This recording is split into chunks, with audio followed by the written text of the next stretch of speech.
आपकी माँ राष्ट्रपति द्रौपदी मुर्मू जी से मिली थी, अब बातचीत हुई उन दोनों के बीच, कुछ बताया उन्होंने आपको कि क्या बातचीत हुई? नहीं, हम वहीं थे और बड़ी अद्भुत हुई। अच्छा, हम लोग गांव के लोग हैं और सीधे साधे, हमारी माँ भी बहुत सीधी है, पढ़ी लिखी नहीं है, पर माँ तो माँ होती है, कैसी भी हो माँ तो माँ होती है। तो बहुत साधारण है और उन्होंने बहुत संघर्ष झेला। उन्होंने मुस्कुराना हमको माँ ने सिखाया। तो राष्ट्रपति जी जब 26 फरवरी को धाम पर बालाजी के दर्शन कर रही थी तो हवन करने पहुंची महामहिम राष्ट्रपति महोदया। तो उन्होंने कहा कि आपकी माता जी कहाँ हैं? तो हमने कहा कि हमको संकेत नहीं मिले और कोई खबर नहीं मिली। तो माता जी हैं तो यहीं गांव में ही, पर वो प्रोटोकॉल के कारण पुलिस वुलिस बहुत लगी तो आ नहीं पाई। तो बोले बुलवाओ और हमको मिलना है, वो ऐसी माँ के दर्शन करना, उनके ऐसे शब्द थे। और प्रधानमंत्री जी भी मिले।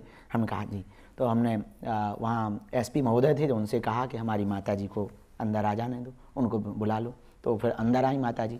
तो ग्रीन रूम जहाँ बना था वहाँ मिली। तो राष्ट्रपति महोदया, हम भी थे साथ में, तो हमने माता जी को समझाया भी कि उनकी आदत है कि कोई भी प्रणाम करे तो वो सिर पे हाथ रख देती। तो हमने उनको समझाया कि ये महामहिम राष्ट्रपति महोदया देश के प्रथम नागरिक हैं, इसलिए ऐसे ही दूर से ही हाथ जोड़ रही। अब वो तो भोली भाली सीधी। जैसे ही राष्ट्रपति जी मिली तो बोले आप बहुत भाग्यशाली हो। राष्ट्रपति महोदया ने कहा आप बहुत भाग्यशाली हो, ऐसा बेटा पाया है, इतनी कन्याओं का घर बसा रहा, इतनी बेटियों का धर्म पिता बना, आप बहुत भाग्यशाली हो, आपको हम देख करके बहुत खुश हुए हैं। तो दोनों लोग गली मिली और जैसे ही उन्होंने ऐसी बातें कहीं सो माता जी हमारी भूल गई। उन्होंने तुरंत सिर पे हाथ धर के कह दिया और ऊंचे पद पे जा।